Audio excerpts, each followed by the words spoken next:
Bonjour, bienvenue pour notre nouvelle étude. Mieux connaître son histoire pour mieux connaître son Dieu. L'enlèvement du pilier, 4e partie. Décision radicale. Restez tranquille et sachez que je suis Dieu. Je serai exalté parmi les païens, je serai exalté sur la terre. Psaume 46, verset 10. Chapitre 10. Des mesures drastiques. John H. Kellogg était un brillant médecin à la tête du sanatorium le plus grand et le plus reconnu du monde. Nombre de ses clients venaient des classes supérieures de la société, y compris de la royauté.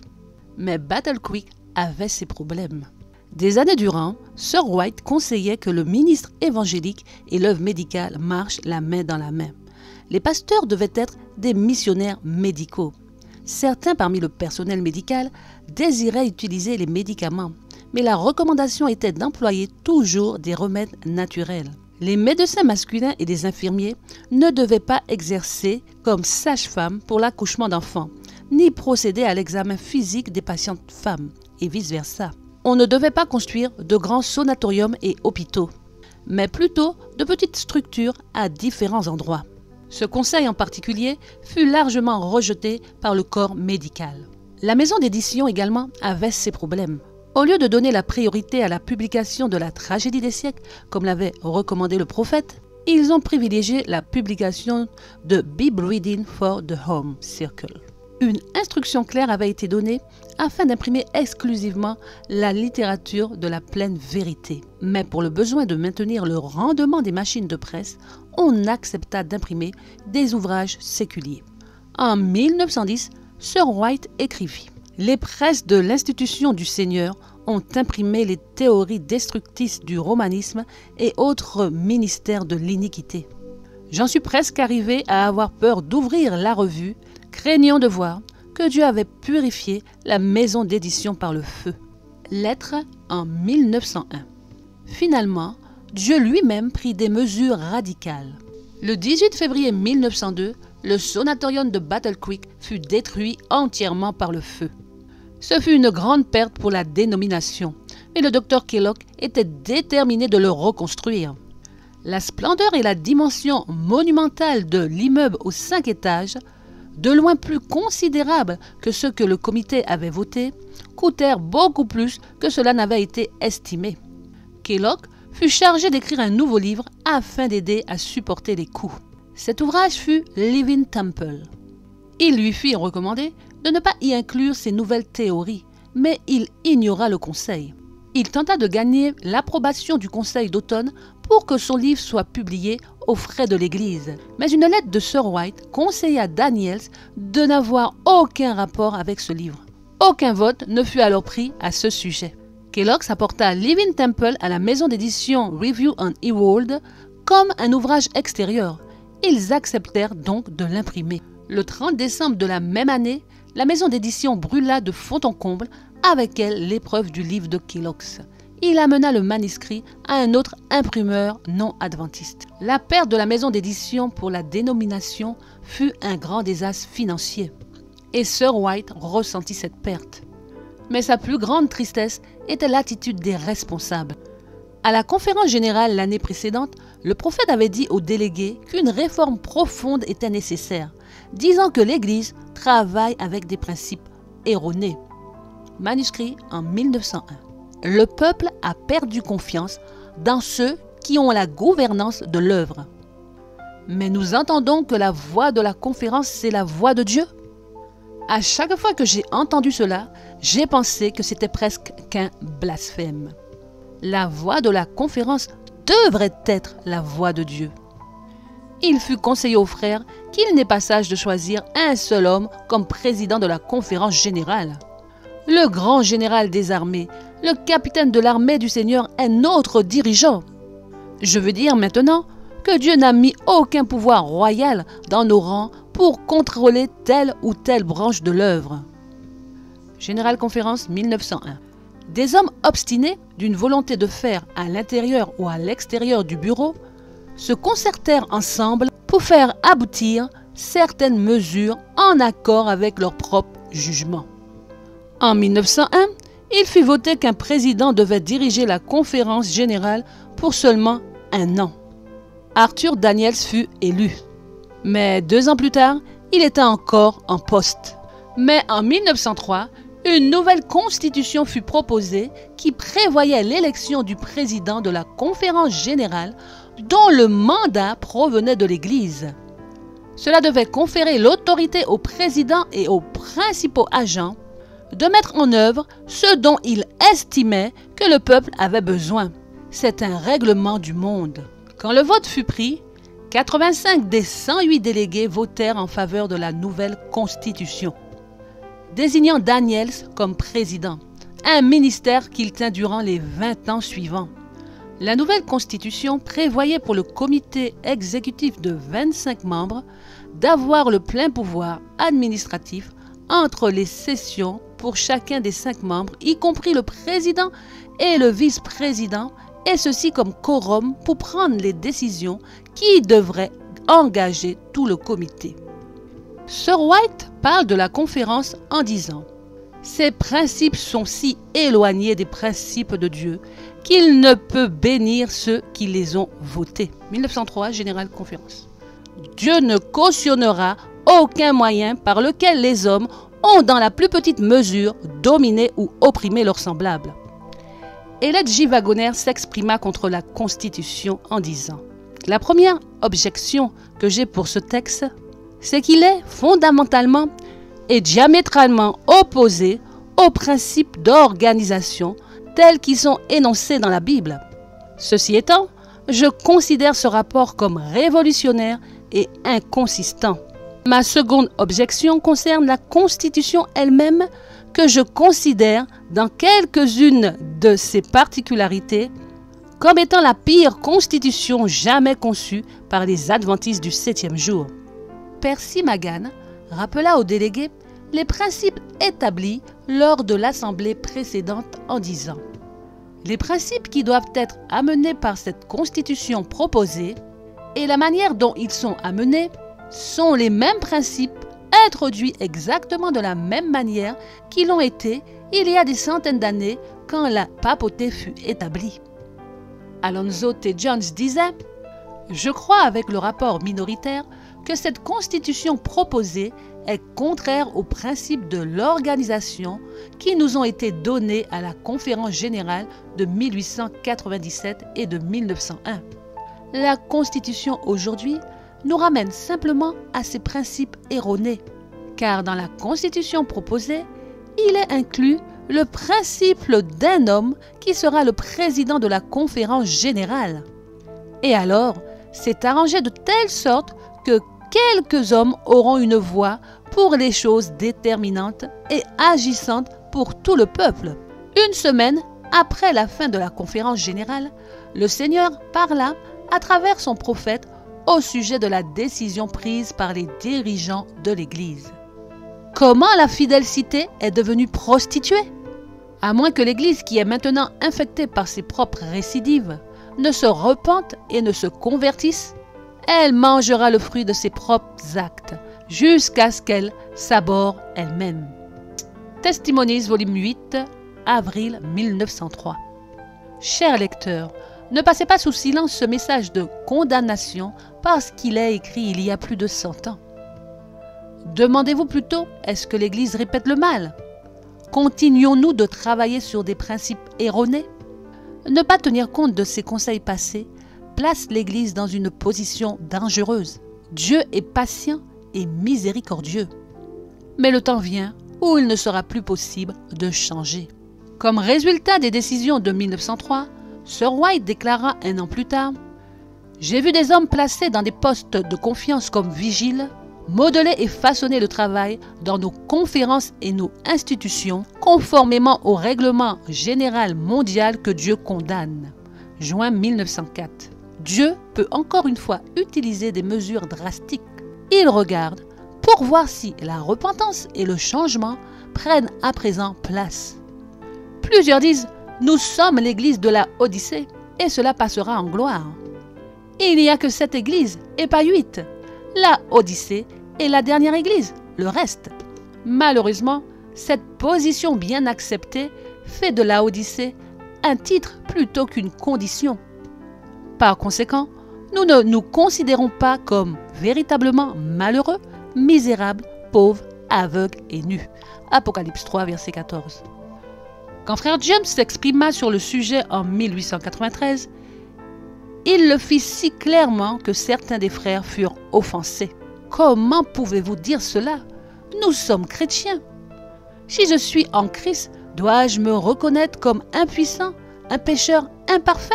Je pensais que quand j'étais en Christ, je pouvais remercier le Seigneur parce que j'étais bon, entièrement parfait et sanctifié. Jones répondit, « Eh bien, non. Il l'est. Quand vous êtes en Christ, il est parfait, il est juste, il est saint, il ne se trompe jamais. Sa sainteté vous est imputée, elle vous est donnée. Sa fidélité, sa perfection, c'est la mienne, mais ce n'est pas ce que je suis. Oh oui, mais quand je viens à lui pour lui demander sa sagesse et qu'il me la donne, alors ne pourrais-je pas me vanter et dire « je suis sage ». Eh bien, non.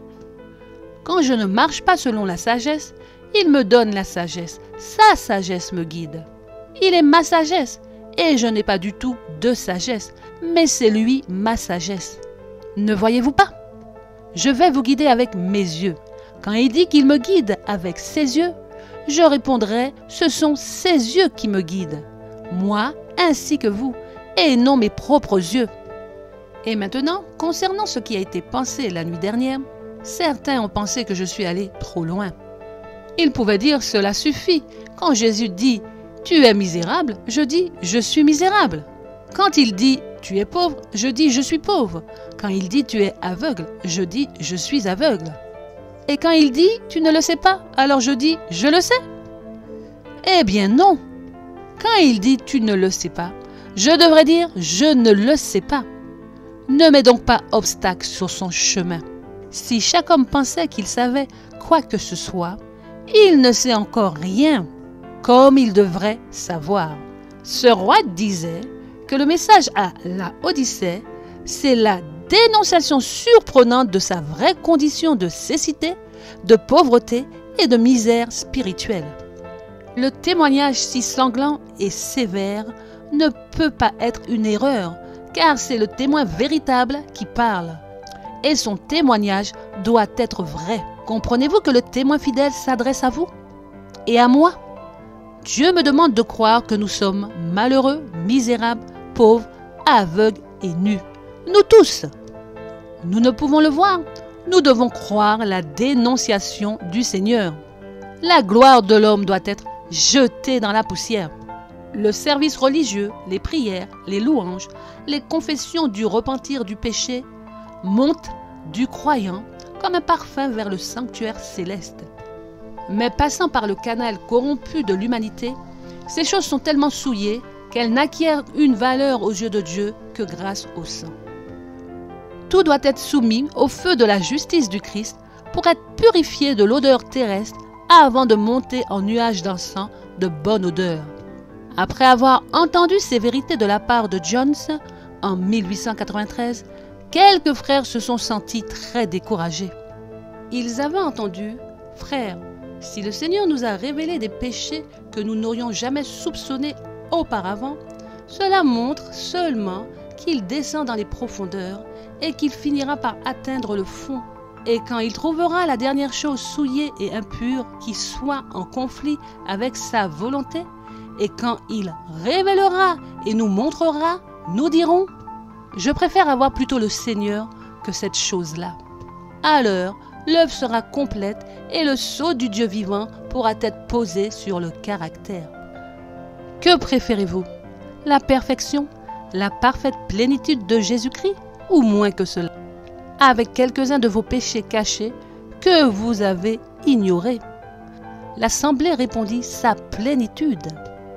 Il doit creuser dans les lieux profonds que nous n'avons jamais soupçonnés, parce que nous sommes incapables de connaître nos propres cœurs. Il va nettoyer le cœur et faire ressortir le dernier vestige de la méchanceté. Quand il place devant nous nos péchés, disons du fond du cœur, « Seigneur, tu t'es donné toi-même pour mes péchés. Oh, je te choisis plutôt qu'eux. » Ils ne sont plus et je me réjouis dans le Seigneur. Quel est votre choix? Vos péchés ou le Christ? L'assemblée répondit, le Christ. N'est-ce pas un précieux message? Malheureusement, tous, à cette époque du début, ne se sont pas soumis. Sir White déclara que des divisions viendraient au sein de l'Église et que nous serions témoins de l'apostasie d'hommes en qui nous avions confiance, en qui nous avions cru, et que nous considérions fermes sur les principes comme l'acier. Même les frères Jones et Wagoner se détournèrent du droit chemin. Dès 1893, Jones, alors éditeur des Signes des Temps, fut influencé par Dr. Kellogg. En 1903, le docteur lui demanda d'enseigner au collège de Battle Creek. Et vers 1906, Ellen White déclara qu'il était un homme trompé qui se faisait des illusions. En 1903, Wagoner déménagea à Battle Creek en se mettant en grand danger. Sir White lui écrivit disant « Satan travaille sournoisement et infatigablement pour vous faire chuter par ses tentations spécieuses. Il espère vous amener dans les labyrinthes du spiritualisme. » Le prophète vit en vision son conseiller s'adressant aux deux jeunes gens. Les idées que vous avez reçues en harmonie avec les théories particulières présentées dans le livre Living Temple ne sont pas pure vérité. Il y a un mélange de vérité et d'erreur. Séparez-vous complètement des sentiments séduisants et trompeurs qui parcourent Living Temple. Les deux hommes furent perdus pour la dénomination. Kellogg continua d'enseigner l'hérésie et beaucoup furent séduits. Des hommes tombèrent sur son charme et suivirent une position apostate pour le restant de leur vie. Mais l'apostasie n'est pas morte avec Dr. Kellogg. Le prophète déclara qu'elle s'accroîtra en d'épaisses ténèbres comme à minuit, impénétrable comme un sac de crin, et augmentera en force jusqu'à l'avènement de Jésus. Nous respirons un air saturé de rébellion et d'apostasie. Le problème n'est pas tant l'apostasie dans l'Église. Des individus s'écarteront du droit chemin et quitteront la dénomination. Mais lorsque l'Église en session approuve des doctrines hérétiques et des politiques du monde, elle devient alors une Église apostate. Nous avons été avertis. En 1904, ces 50 dernières années, toutes les formes d'hérésie ont tenté d'obscurcir nos esprits. Des messages de tout ordre et de tout genre ont été présentés aux adventistes du 7e jour afin de prendre la place de la vérité qui, point par point, a été recherchée par l'étude et la prière et confirmée par la force miraculeuse du Seigneur. Encore et encore, le prophète décrit la manière miraculeuse par laquelle la vérité vint à nous au commencement. Il ne s'agissait pas de travail humain, mais il venait de Dieu. En 1905, elle s'exprima. Chaque pilier que Dieu a établi doit être affermi. À présent, nous ne pouvons descendre du fondement que Dieu a établi.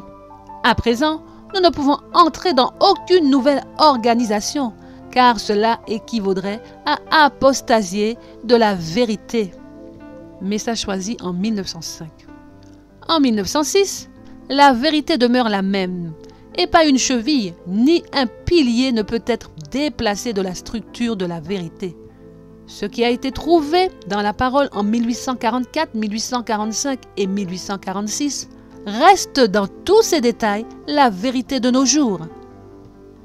Certains frères croient que l'Église adventiste du 7e jour demeure encore sur la plateforme de vérité révélée aux pionniers, et que celui qui le nie est en train de calomnier l'Église. D'autres pensent que dire de la dénomination qu'elle est en apostasie est un complot du diable pour détruire l'Église.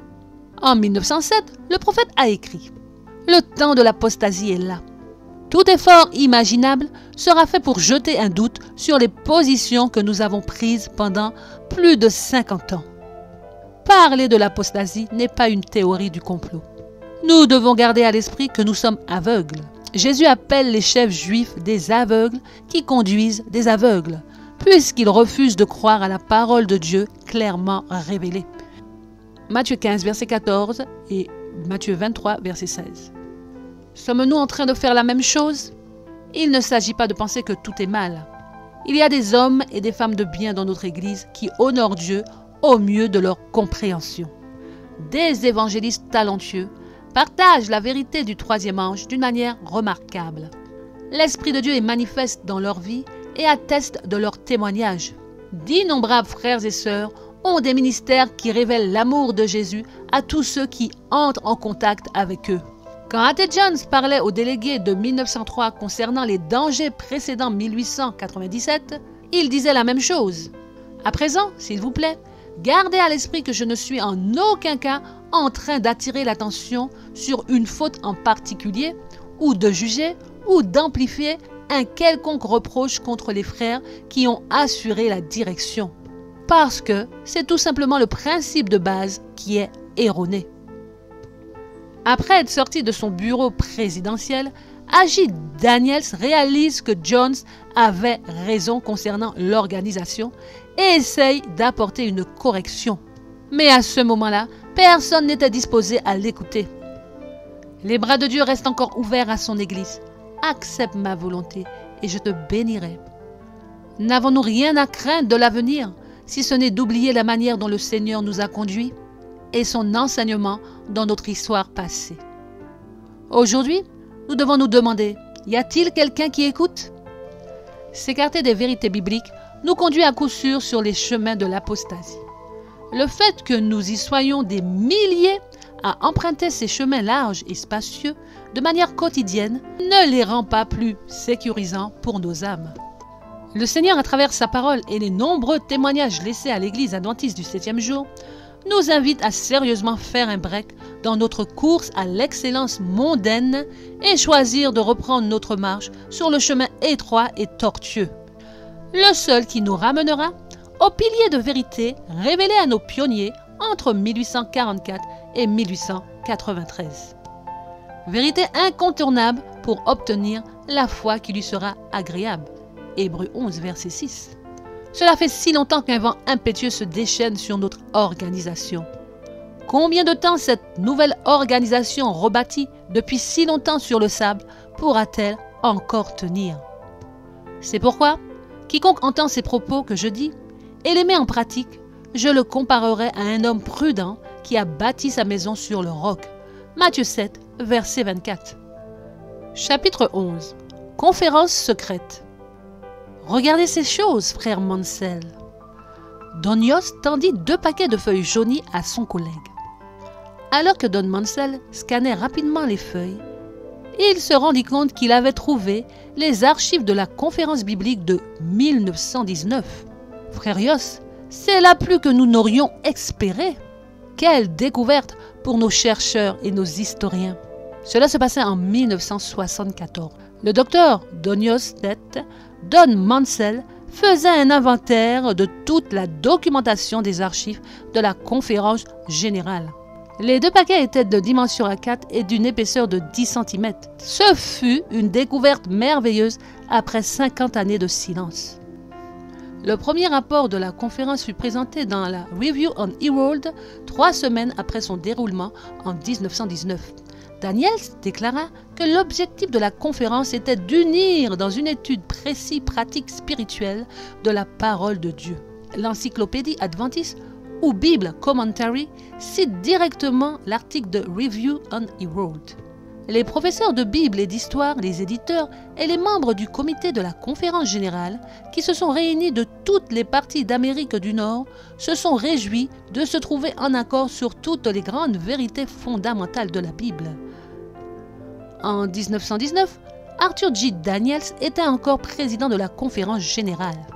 Et dans son discours d'ouverture, il donna des détails concernant la manière dont la conférence vit le jour. Quand la question apparut pour la première fois, ce fut sous forme d'une proposition pour se rencontrer et étudier certaines questions présentant des différences d'opinion. Et pendant longtemps, c'était la pensée dominante de la proposition. Mais il y avait des difficultés concernant la manière. Une des difficultés était simplement de réunir ces personnes ensemble. Mais il y avait une vraie crainte qu'en se rencontrant pour étudier des questions controversées, nous n'entrions dans un conflit qui ne serait utile à aucun d'entre nous, ni à notre peuple, et nous avons hésité. Peut-être qu'une autre raison de l'hésitation était la réprimande du prophète en 1910 adressée à Daniels et à Prescott au sujet de la publication qu'ils faisaient concernant le terme perpétuel à la session de la conférence générale de la même année. Sir White écrivit « Le sujet du perpétuel ne doit pas susciter de mouvement tel que celui qui fut provoqué. Comme conséquence de la manière dont ce sujet fut traité par les hommes des deux côtés de la question, le conflit surgit et la confusion s'ensuivit. Tant que la condition actuelle de différence d'opinion à ce sujet existe, qu'on ne mette pas le sujet en avant, que les contestations cessent. Dans de tels moments, le silence est de rigueur. » Elle dit à Daniels et à Prescott qu'ils n'ont pas le droit moral de vous enflammer au sujet du perpétuel et de supposer que votre influence déciderait de la question. Pasteur Daniels et Prescott ont besoin de reconversion. Le résultat est que le peuple sombrait dans la confusion. Le prophète déclara que si le débat continuait, l'incrédulité et le scepticisme seraient semés dans les esprits humains, et une étrange moisson du mal prendrait la place de la vérité. Sir White entra dans son repos 5 ans plus tard, en 1915. Le temps passant, l'idée commença à prendre forme, et Daniels déclara qu'on n'augmenterait pas les différences doctrinales, mais qu'on procéderait premièrement à une étude prudente des questions principales, essentielles et fondamentales. Juillet 1919.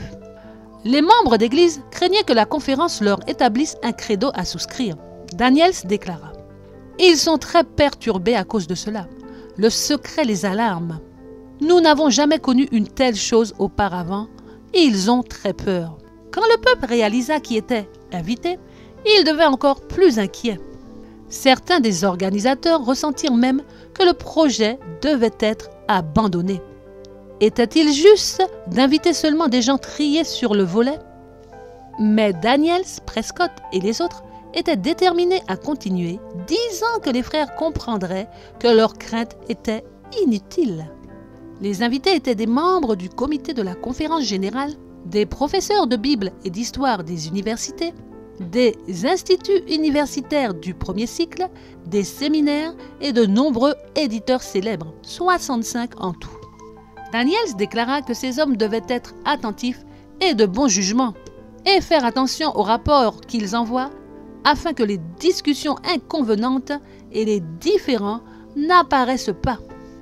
Ils devaient être d'une vraie aide dans les jours à suivre pour ceux qui ne sont pas là. La conférence biblique commença le 1er juillet 1919 par une méditation à 8 heures, suivie de 2 études. Au cours de l'après-midi, les 3 rencontres du matin furent discutées, Daniels étant le président. Les sujets traitaient de la personne et de l'œuvre de médiation du Christ, la nature et l'œuvre du Saint-Esprit, les 2 alliances, les principes de l'interprétation prophétique, la question du royaume de l'Est, la puissance de la bête d'Apocalypse, les 1260 jours, les États-Unis dans la prophétie, les 7 trompettes, Matthieu 24, et l'identification des 10 royaumes. Le sujet de l'esprit de prophétie fut abordé les 2 derniers jours et beaucoup de questions surgirent. Un autre sujet, suscitant beaucoup de discussions, était la question du royaume de l'Est ou le roi du Nord et le roi du Sud. L'interprétation d'Uriah Smith de Daniel était examinée à cette époque. Le sujet principal de la conférence était le Christ, sa personne, son ministère et le Saint-Esprit. Ces différents sujets étaient présentés par le professeur Prescott chaque matin. Il présenta beaucoup de magnifiques leçons, mais le sujet suscitant le plus de discussions était lié à la Trinité. La doctrine trinitaire avait été acceptée par de nombreux frères, mais comme une large majorité adhérait à la vision non trinitaire des pionniers, la prudence était nécessaire. Ceux qui se positionnaient à présent pour la Trinité n'étaient toujours pas au clair sur chaque aspect. Par moments, ils présentaient les vérités auxquelles croyaient les pionniers et qui soulevaient des questions. À d'autres moments, personne ne faisait de commentaires. Nous allons maintenant nous pencher sur certains des principaux commentaires de la transcription du sujet ci-dessus, datant du 2 juillet, 2e jour de la conférence. W.E. Howell avait déclaré qu'il souhaitait que Prescott développât le point du commencement. Alors, H.C. Lacey demanda « Pouvons-nous aller plus loin et dire que la parole était sans commencement ?» Prescott répondit « J'étais sur le point de poser la question. Sommes-nous d'accord avec un énoncé si général que celui-là? Que le Fils de Dieu est coéternel avec le Père. Est-ce là l'idée enseignée dans nos écoles? » Si Morensen, c'est enseigné dans la Bible. Prescott dit « Ne pas l'énoncer, c'est de l'arianisme. Sommes-nous contraints de continuer à véhiculer dans un manuel de référence l'énoncé que le Fils de Dieu n'est pas coéternel, que le Fils n'a pas le même âge ou qu'il n'est pas coéternel avec le Père? Cela fait de lui un être fini. Chaque être dont nous pouvons fixer le commencement est un être fini. Pendant des années, nous avons fait circuler un livre de référence disant que le Fils n'est pas coéternel avec le Père.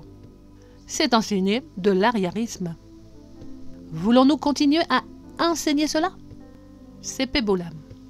Je voudrais demander, pensez-vous qu'il est nécessaire ou même utile dans la définition de la doctrine chrétienne de sortir du Nouveau Testament pour les termes à utiliser dans la définition? Prescott, s'il vous plaît, veuillez illustrer ce que vous voulez dire. Bolam. Les Écritures disent que le Christ est le Fils unique engendré du Père.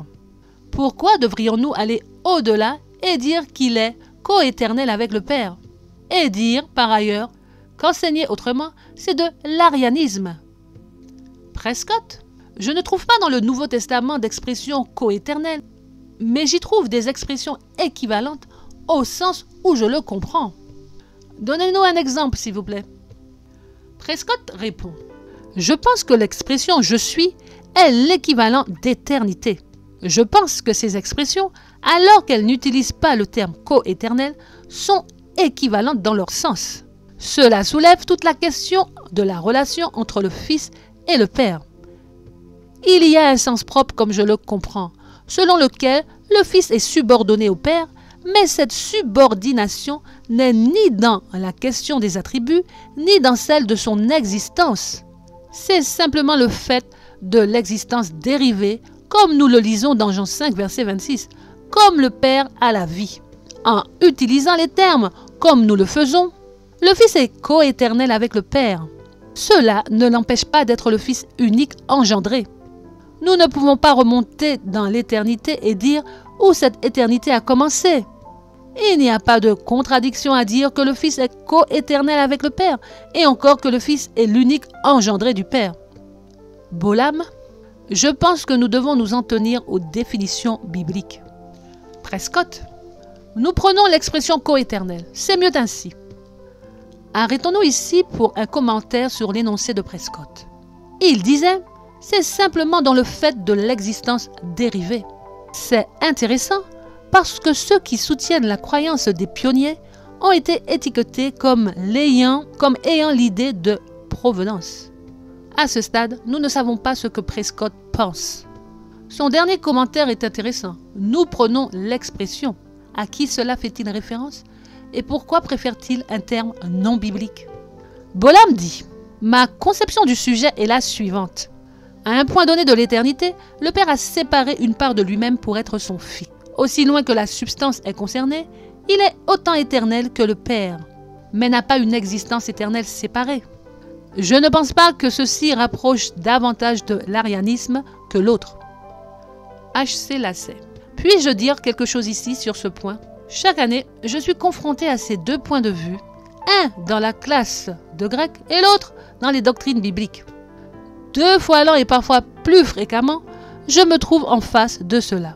Au commencement était la parole. L'éternité de la parole est ici soulignée. Quand on parvient à l'étude de la divinité du Christ, l'attribut fondamental, c'est l'éternité d'existence. Si Jésus est divin, il doit avoir cet attribut essentiel. Et alors je dois oser dire que le Christ est absolument coéternel avec le Père. Je suis tout simplement en train de citer ce que j'enseigne. Je veux donc savoir si cela est bien le cas. C'est bien le but de ce comité. Je dis que Dieu a toujours existé, exactement comme la lumière est toujours avec le soleil. La lumière vient du soleil. Et ainsi, Jésus était toujours avec Dieu, régnant toujours avec lui. J'avais expliqué le sens du Fils de cette manière. Le Fils est toujours plus jeune que son Père. Mais si nous introduisons dans cette conception divine l'idée de maternité et de paternité comme humainement admis, je pense que nous nous égarons. Cela ne veut pas dire que Jésus a une mère. Dieu est un Père. Il y a là encore une anomalie.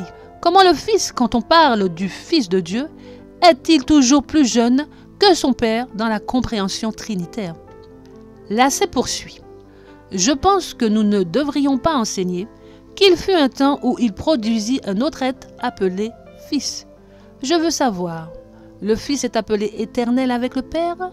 Une autre personne vivant avec le Père? Une deuxième intelligence dans cette divinité? Prescott répond, je pense qu'au lieu de tenter de raisonner ou d'expliquer à tout prix ces choses, il est bon pour nous de lire l'Écriture. Je crois que ce sera bien mieux que de passer beaucoup de temps à discuter des thèmes, dans l'espoir de connaître la signification de l'Écriture. Frère Lasset dit que l'éternité est un attribut de la divinité. C'est une preuve de la divinité. J. Anderson, avez-vous dit qu'il tire la vie du Père? Prescott, non, simplement le fait que l'égalité avec le Père est une égalité dérivée, mais c'est une égalité. Anderson, j'ai cru que vous disiez qu'il tirait la vie du Père. Prescott, non, je fais usage de la déclaration de l'Écriture, Jean 5, verset 26. Mais les deux expressions mentionnées doivent expliquer l'égalité tant au Père qu'au Fils. Une voix dit, une simple différence, à quel égard? Celle du rang avec le Père? Prescott, lui-même déclare que le Père est plus grand que moi. Il dit également, le Père et moi, nous sommes un. Et les deux choses sont vraies. Anderson, s'il est inférieur à quelque égard au Père, comment peut-il être Dieu? Prescott, je ne pense pas avoir utilisé le terme inférieur.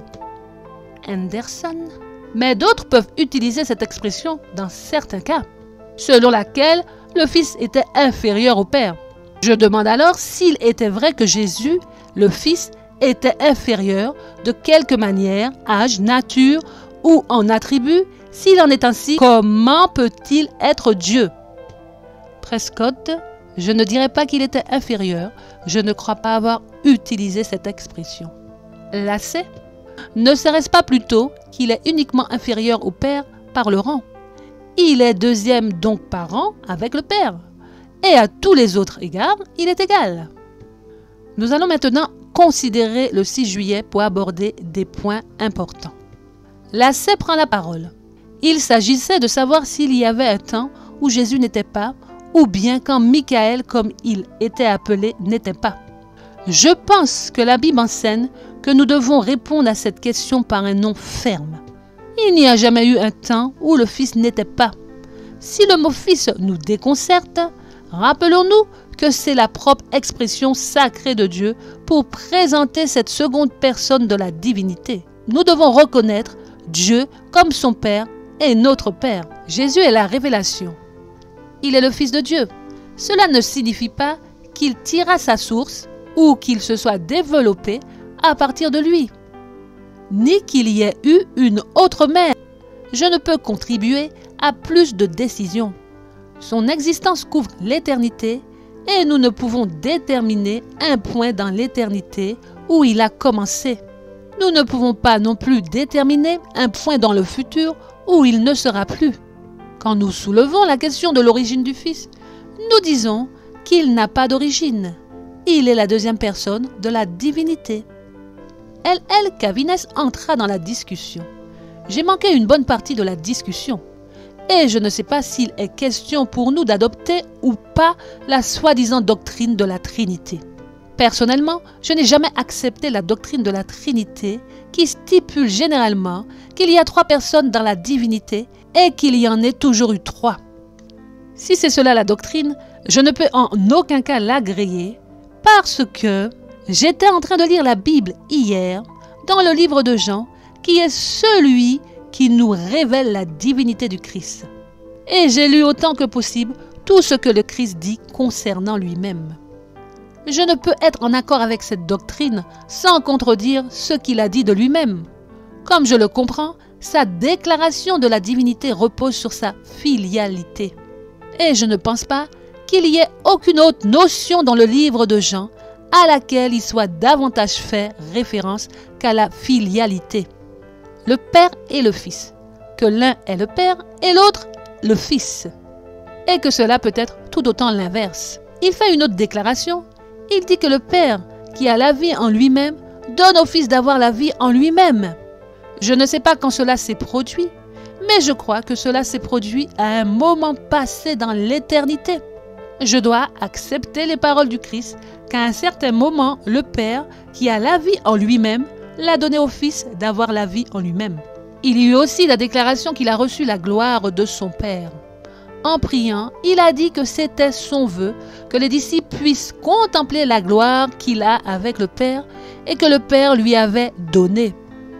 Ce n'est pas quelque chose qu'il avait de toute éternité, mais le Père, à un certain moment, lui a donné la gloire de Dieu. Il est divin, mais il est le Fils divin. Je ne peux expliquer au-delà de cela. Je ne peux croire la dite doctrine de la Trinité des trois personnes toujours existantes. À ce moment-là, Daniels demanda d'arrêter la transcription. Nous supposons qu'il ne voulait pas que son intervention soit enregistrée. Plus loin, Wilcox s'enquiert. Nous croyons tous en la divinité du Christ. La question de sa divinité ne se pose pas. Dans toute cette discussion, elle n'est pas remise en cause. Wickham, considéreriez-vous le déni de la coéternité du Père et du Fils comme un déni de cette divinité? Prescott, c'est ce point que j'allais soulever. Pouvons-nous croire en la divinité du Christ sans croire en l'éternité du Christ? Bolam, je l'ai fait pendant des années. Prescott, c'est cela mon sujet, que nous avons utilisé des termes dans le sens qui nous arrange, mais qui ne sont pas réellement en harmonie avec l'enseignement de l'Écriture. Nous avons longtemps cru que le Christ était un être créé en dépit de ce que l'Écriture dit. Arrêtons-nous un instant. Cette dernière déclaration n'est pas du tout vraie. Prescott a pu croire avec Uriah Smith un bref moment que le Christ était créé, mais aucun autre pionnier ne le croyait. Whittick Knox prend la parole. Maintenant, je ne peux m'empêcher de croire, comme frère Prescott disait, que la divinité doit être éternelle. Mais la difficulté pour moi est que je ne peux croire que la divinité du Fils, en tant qu'existence séparée, soit éternelle. Je crois en la Trinité de Dieu, et je crois que Jésus est Dieu. Et ainsi donc, le Christ avec le Père est procédant du Père et le Père de toute éternité. Et là, survint un moment dont nous ne pouvons comprendre le temps, quand par la mystérieuse opération de Dieu, le Fils est sorti du sein de son Père et a eu une existence séparée. A. Oteted dit « Je sens que nous sommes en train de discuter de quelque chose pour laquelle nous devrions attendre 60 milliards d'années avant de commencer. Certains de ces passages n'ont pas la même signification pour moi que pour les frères. » Daniels, maintenant nous devons changer de sujet. Nous ne voulons pas continuer et aller très loin dans ces minutieux détails. Mais je ne pense pas pouvoir être complètement d'accord avec frère Tête. J'ai apprécié ces discussions. Lasset, est-il nécessaire pour avoir la connaissance d'une vérité biblique que nos esprits en aient la claire prise de conscience? Daniels, peut-être pouvons-nous en discuter autant que nous en éprouvons le besoin. Nous n'allons pas pour autant prendre un vote sur le trinitarisme ou l'arianisme, mais nous pouvons y réfléchir. Poursuivons notre étude. Knox, au point où elle est arrivée, la discussion inclut-elle la question du trinitarisme ou de l'arianisme? Je ne crois pas que cela soit le cas. Prescott parle alors du Christ comme étant subordonné au Père, dans ce sens qu'il provenait du Père, mais il n'était pas moindre. La même gloire, le même pouvoir que possède le Père. John Isaac demande « Que vont faire les professeurs de Bible ?» Il leur dit que ses étudiants entendent une chose d'un enseignant et une chose différente d'un autre. Nous devons obligatoirement définir les choses. Le Christ a-t-il jamais été engendré ou pas? Daniel suggère d'étudier le mot « engendré ». En conclusion du travail du 14 juillet par Prescott, le monde a affaire avec une chose visible. nous devons apprendre à faire face aux choses invisibles. La venue de l'Esprit est la venue de l'Esprit de Jésus-Christ en présence personnelle. La communication de l'Esprit, c'est la communication de la vie du Christ. La promesse de l'Esprit, le Consolateur, dans le verset 17, était qu'il va être en vous. Et elle devait s'accomplir le jour où vous allez connaître que je suis en vous. C'est cela la venue du Consolateur, la venue de la personne du Christ en esprit, débarrassé à présent de son humanité pour demeurer dans son humanité. Pour rendre cela clair, nous devons considérer tous les passages suivants. Que le Christ habite dans votre cœur, crucifié avec le Christ qui vit en moi. Tous ces passages qui parlent du Christ qui demeure en nous sont accomplis par le Consolateur qui habite en nous. Mais à présent, il joue le rôle de ce Consolateur, il sert cette vie lui-même. Cette étude est tout à fait incroyable, comme la croyance des pionniers dit clairement que l'esprit est libre des limites de l'humanité. Le 16 juillet, Daniels demanda aux délégués des suggestions pour conseiller le comité sur ce qu'il fallait faire de la transcription. Je pense qu'il faudrait une préparation rigoureuse si on les imprime, Daniels. Underwood et Wilcox, nous ne saurions assumer la perte des faits historiques sur la question de l'Est. Professeur Roth, pour ma part, je doute qu'il soit sage de laisser des esprits immatures prendre possession de cela. Underwood, je crois qu'ils seront utilisés contre nous quoi que nous disions. Wilcox, mais ils devraient être mis seulement à des ministres consacrés dans cette assemblée. Ted, nous n'avons pas atteint un stade où nous souhaiterions que tout soit soumis à discussion partout dans le champ. Brunson, il me semble que la seule façon d'aider les frères qui ne sont pas présents ici est de leur donner une déclaration claire et complète de la situation sous forme imprimée. Thomson dit, je pense que la publication de ce sujet sèmerait plutôt des graines de division et de discorde, et pour autant que cela me concerne, je ne suis pas favorable à la diffusion de quoi que ce soit. Knox acquiesça. Je crois qu'il vaudrait mieux pas l'imprimer du tout. Ou alors nous devons absolument être désireux d'affronter la critique et le faire parvenir à tous. Et vous serez tous d'accord avec moi que cette deuxième proposition serait un faux pas. Daniels fit une dernière déclaration. Comme cela a été établi, ces choses ne sont pas fondamentales. Je suis enclin de penser parfois qu'il serait aussi bien de fermer à clé la transcription dans un coffre-fort et que ceux qui le désirent y viennent pour des recherches et des études personnelles. Transcription du 16 juillet 1919. Elles ne sont pas fondamentales. Dans son rapport de la conférence biblique publiée dans la Review on eWorld, Daniels écrivit que ceux qui se sont rendus à la conférence se réjouissaient de se trouver en accord sur toutes les grandes vérités fondamentales de la Bible. Review on eWorld, août 1919. Les transcriptions, au contraire, montrent une image différente. De nombreuses différences d'opinion étaient discutées, non seulement sur le sujet de la Trinité, mais encore sur d'autres aussi fondamentaux, y compris l'esprit de prophétie. Il n'y a pas de doute que la conférence biblique de 1919 était controversée, tant et si bien que ceux qui étaient présents étaient inquiets de mettre la transcription à disposition de l'Église. En 1920, Juson Washboom écrivit à F.M. Wilcox disant « Vous étiez dans ce comité biblique secret dont je pense que ce fut la chose la plus malheureuse que notre peuple ait jamais fait. Et il me semble que vous avez perdu la simplicité de foi. » Washboom écrivit aussi une lettre ouverte à A.G. Daniels disant « Sous l'autorité et l'approbation ou au moins la permission du soi-disant institut biblique, les enseignants ont sapé la confiance de nos fils et nos filles dans les fondamentaux même de notre vérité, alors qu'il n'était pas permis aux parents de se renseigner sur les secrets sacrés de ce conseil privé. L'un de nos plus fidèles ouvriers a dit que la tenue de cet institut biblique était la chose la plus terrible jamais arrivée dans l'histoire de cette dénomination. Une autre lettre écrite par Washboom à Claude Holmes fut publiée sous la forme d'un tract de 36 pages intitulé « L'étonnant Oméga et sa vraie généalogie ». est distribué à la conférence générale de 1922. Dans ce tract, il mentionne que le collège de Washington est devenu un nid de la plus haute critique.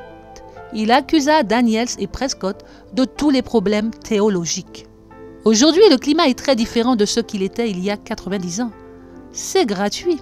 Des magazines et des livres privés circulent tout autour de la planète et surtout sur Internet. Tout est mis à la portée des yeux et au toucher du doigt.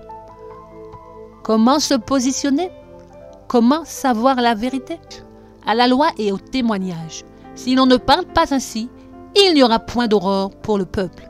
Ésaïe 8, verset 20. Psaume 121. Cantique de degrés. J'élèverai mes yeux vers les collines, d'où me vient mon secours. Mon secours me vient du Seigneur, qui a fait le ciel et la terre. Il ne permettra pas que ton pied soit déplacé. Celui qui te garde ne sommeillera pas. Voici, celui qui garde Israël ne sommeillera pas et ne s'endormira pas non plus. Le Seigneur est celui qui te garde, et le Seigneur est ton ombre à ta main droite. Le soleil ne te frappera pas pendant le jour, ni la lune pendant la nuit. Le Seigneur te protégera de tout mal, il préservera ton âme. Le Seigneur gardera ta sortie et ton entrée, dès maintenant et pour toujours. Amen. Que Dieu, Père et Fils, vous garde et vous bénisse. À suivre. À très bientôt si Dieu veut.